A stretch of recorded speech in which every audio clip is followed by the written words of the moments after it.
Alright, so I'm going to be showing how to open up and disassemble this HP Pavilion x360 Convertible model 15t-dq000. So we're going to be using a PH1 or JAS1 screwdriver, as well as a PH0 or JAS0 screwdriver. I'm using the JAS screwdrivers to do this. So anyways, let's go ahead and take this thing apart. So there's 4 screws hidden underneath these. And then these are the JIS1, and then there's a JIS0 screw. Alright, so we're going to remove these rubber covers, just like that.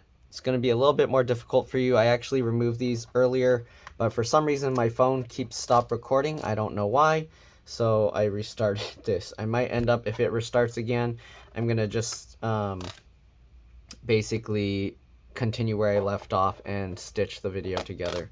But anyways, hopefully this video helps you guys out. If it does, make sure to like, subscribe, share my channel with others so that they can learn how to upgrade and repair their devices as well. And if it helps you save a bunch of money, please consider contributing a little to the channel. Every little bit helps and allows me to continue making these videos for a living. Alright, I've been getting like very little work lately, so hopefully you guys can consider contributing if my videos have been helping you out. And yeah, let's go ahead and continue with this. Make sure to keep all the screws in order because they are different size, shape, and lengths.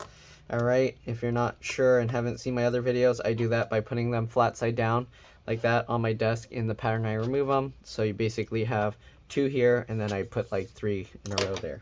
Okay, so to pop this cover off, what you do, we're actually going to pop it out from the side. So I get my fingernail in the side here, and I push on the palm rest. Make sure you're pushing on the palm rest. You don't want to push on the trackpad. So you just do that, and it forms a gap there. Once you get the gap there, you can get in there on the side. And then while you're holding this piece up, just run your fingernail or a plastic pry tool along the edge there, and that should allow you to pop it up. Alright, we're going to go to the back where the hinges are now and continue basically doing the same thing. Just like that, you can see how it pops up, and then down this other side. Okay, once you get the 2 sides off and the back, we should be able to kind of wiggle this around to pop this off. So let's see here, it's caught on something. Let's go to this side and see. If it doesn't pop off, we might have to kind of pry something under here a little bit, but it should. I think it's caught somewhere. Let's see. I'm going to try and pull up here a little bit more. Let's kind of flex it a little and pull it up. It doesn't want to come up now. Alright, so I guess let's go ahead and pop this a little bit. I'm going to, same thing as before, okay? Use my fingernails, but on the front now, and then pop this out a little bit, just like that, and see if that works. Okay. Not really. I don't know what's going on. Why is it not popping off? Alright, let's go ahead and just pull it up a little bit more.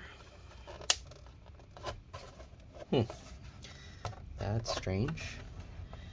Okay, well, we got most of it out. Let's see if I pull it over this way. Sometimes pulling it over that way helps release the clips. Oh, yep, okay. So we do have to kind of wiggle this around as we pull it. Maybe I'll run my fingernail in here as I kind of lift and see if that helps. Why is it being so stuck this time? I don't think it was that stuck the first time. Okay, maybe some of the clips were loose already.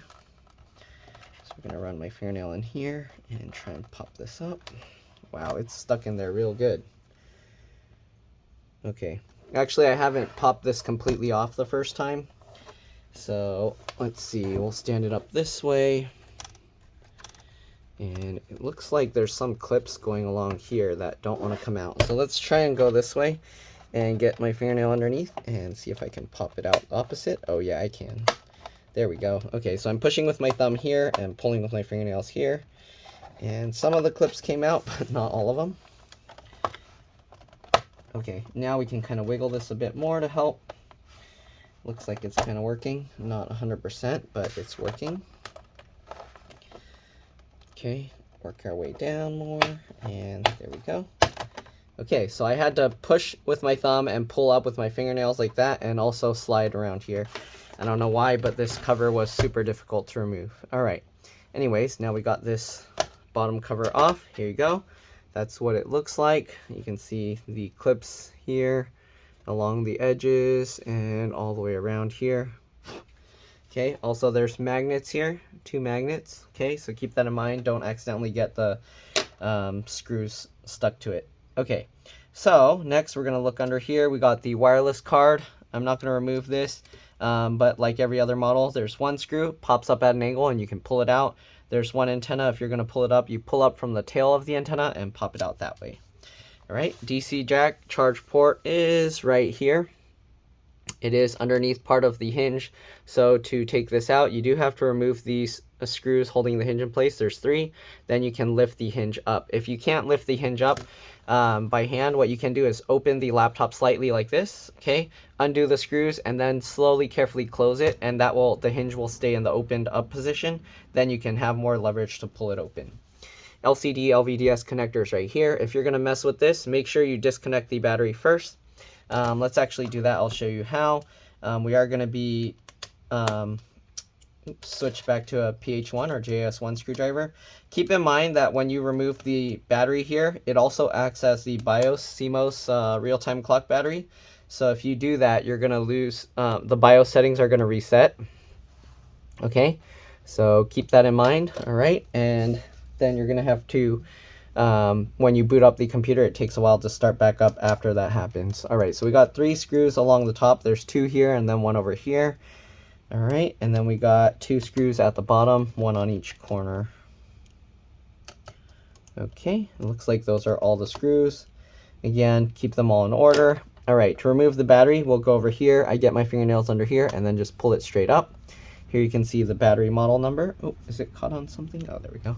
Battery model number is HT03XL. All right, so if you need to replace the battery, that's what the model number is. They also have an HP spare part number here, L11119-855. Right, we'll set that battery aside. Here you can see the touchpad, trackpad connector here. These have little flip latches.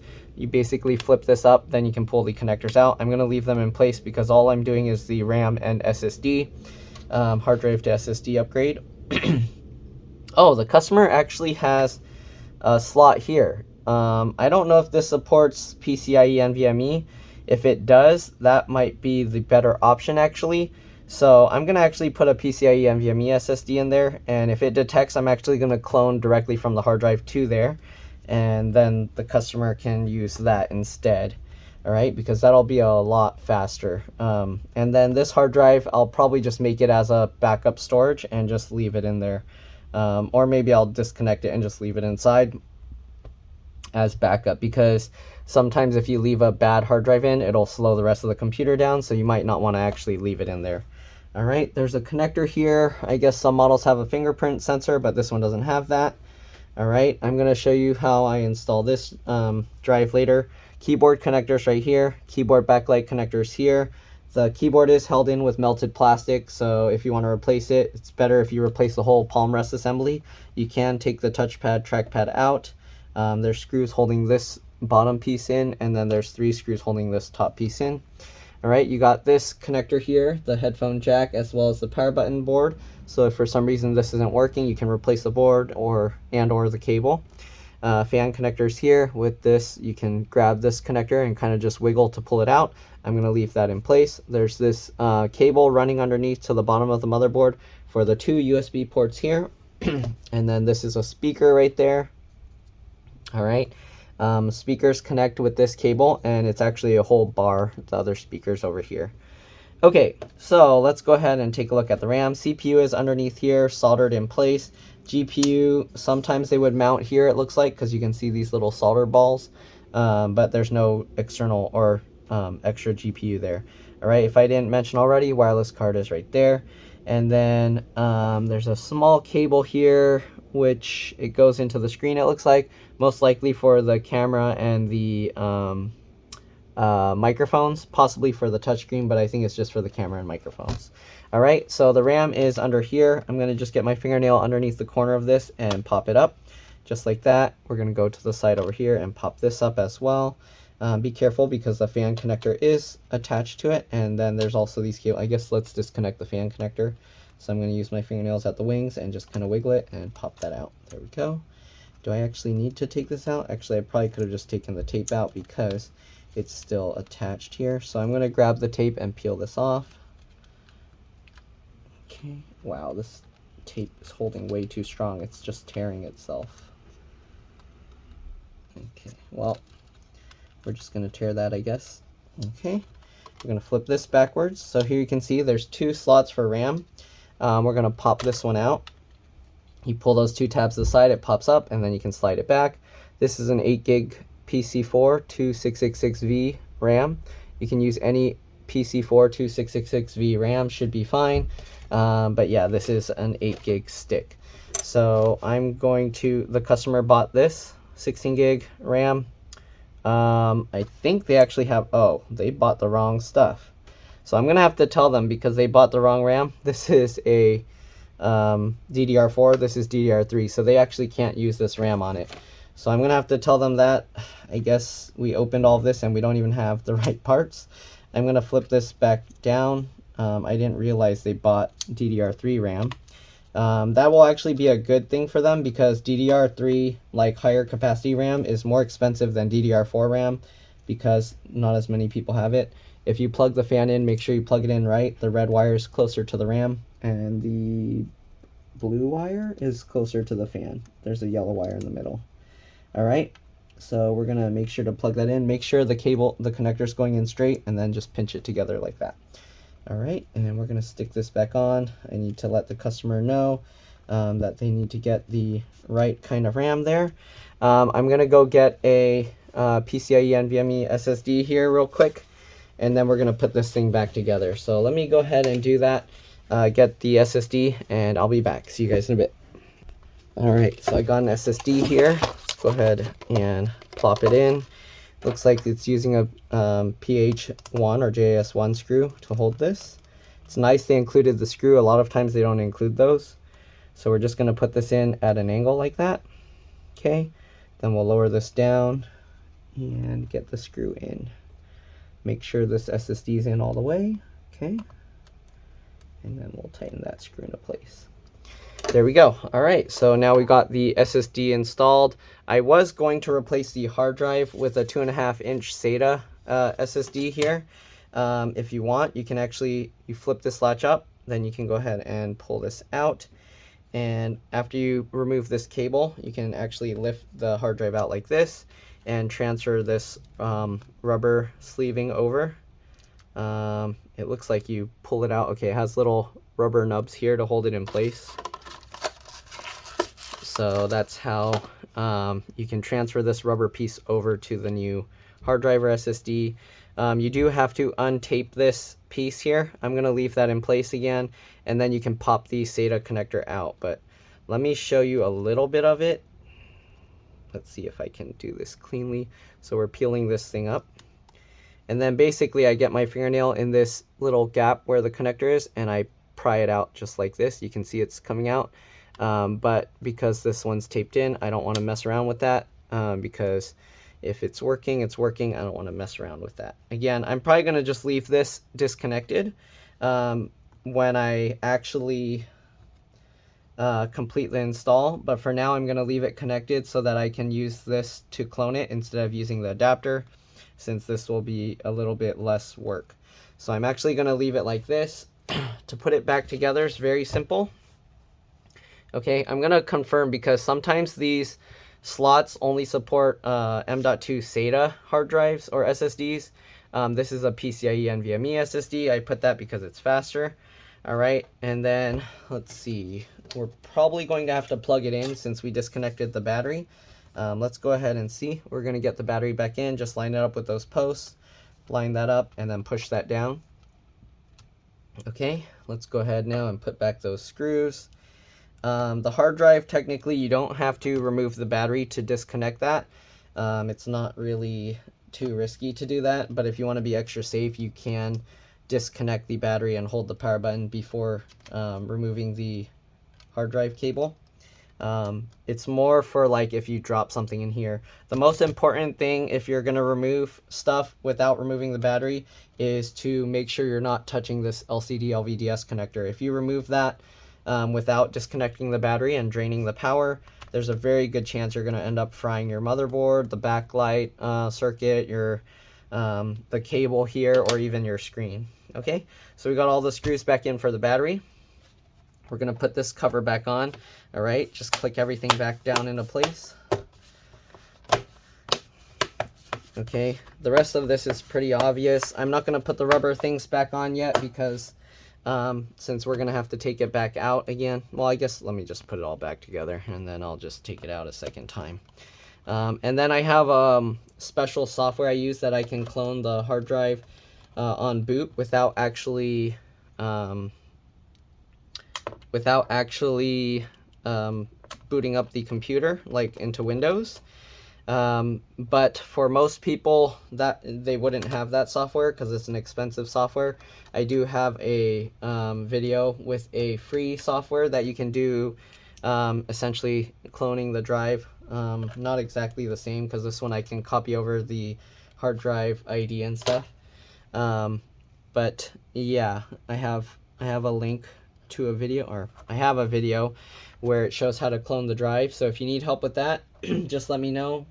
It's in my playlist, general computer repairs, but if you can't find it, let me know and I can post a link for you to watch. And that's pretty much it. Let me get this back on and I'm going to start up the clone software again. I guess I'm going to clone it a second time because yeah, I didn't know it had a M.2 SSD slot. Okay, so let's go ahead and open this up.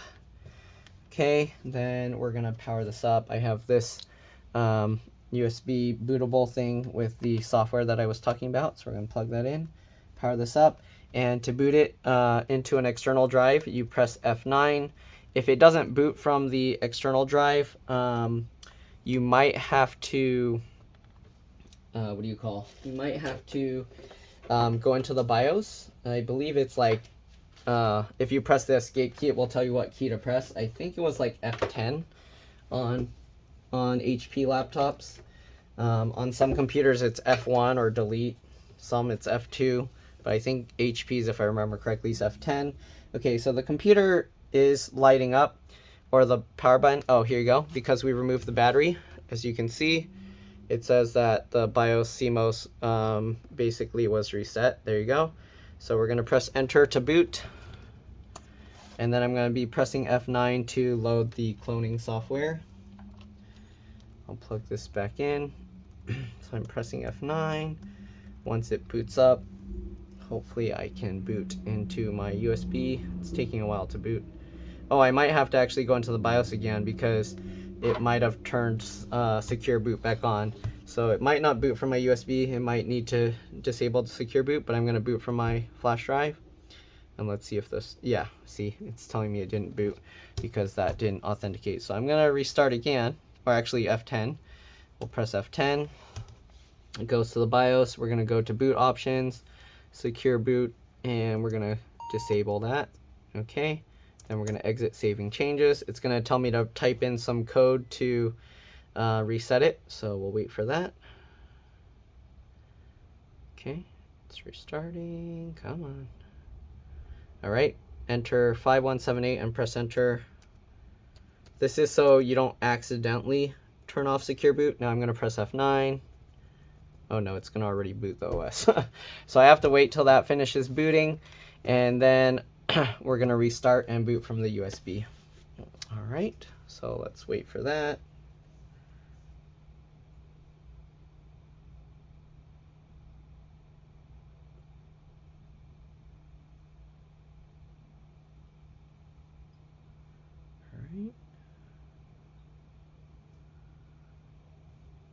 It's taking a while to boot. This computer's super slow.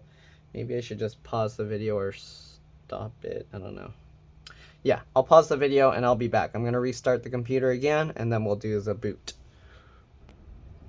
Okay, the computer booted up and I clicked restart and it's going. At least I think it's going. Told it to restart. I see the spinning thing here. Oh, okay. Nope, it's like starting up. So let's go ahead and restart again. I don't know what's going on. This computer's so slow. It's restarting now, I think. I hope. Okay, it's still showing this. Alright, anyways, I'm going to push F9 once it's restarting. This is taking forever, and then I'll show you guys. Alright, I'll be back. Alright, I'm back. Finally got it. We're going into boot from the USB. And here you can see it's booting my software. But anyways, that's pretty much it. Hopefully this video helped you guys out. If it did, again, please make sure to like, subscribe, share my channel with others so that they can learn how to upgrade and repair their devices as well. If it helps you save a bunch of money, please consider contributing a little to the channel. Every little bit helps and allows me to continue making these videos for a living. Other than that, that's pretty much all there is to it. And it does detect the NVMe SSD. As you can see, if I go in here, I see the NVMe 500 gig. So we should be good. All right, that's it. Thanks for watching, and see you all in the next one. Let's drop this. Bye.